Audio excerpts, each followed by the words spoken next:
Everyone, this is Eric. I want to come to you today and talk a little bit about the small and the few.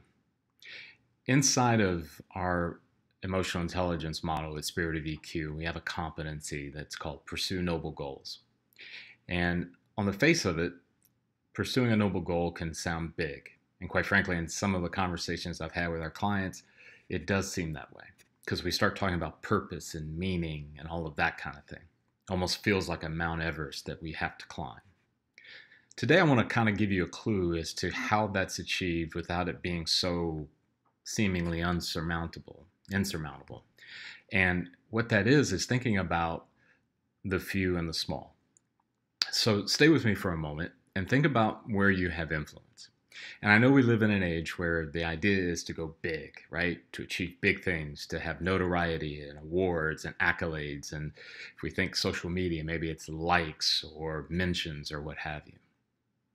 But in reality, the majority of us have only been given influence to a few people. And I mean genuine, authentic influence. And these folks are kind of destiny people, right? They come into our lives for specific reasons, and they're very, very important reasons. And we've been given the opportunity to influence them. And here's what happens when we do that and we focus on that. We have clear focus in the sense that our dedicated energy is toward them and toward their benefit and where they're going and how they can achieve and become what they need to become. It also is a good thing to remember that by doing that focus, you won't run into, or you'll run into the temptation, but you won't give in to the temptation of looking past them because you're looking for that big thing, right? And if you've ever been in a situation where you've interacted with someone who you got that feeling they were looking past you, maybe they were looking past you because you were at a get together and they were just looking for people who they kind of felt maybe were more important or more exciting to them.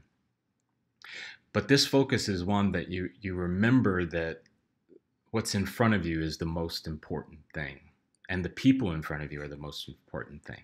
And this can vary, right? It can be family, it can be friends, it can be coworkers, it can be your business partners, what have you.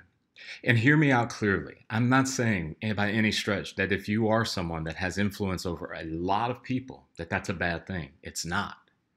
But I believe we build our core with the small. And the stronger your core, the more likelihood that you're going to live a life that's brilliant and you're going to have that same effect.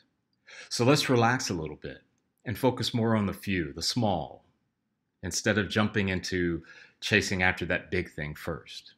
Let it unfold. That's what I'm trying to do every day. I hope you will too. Take care.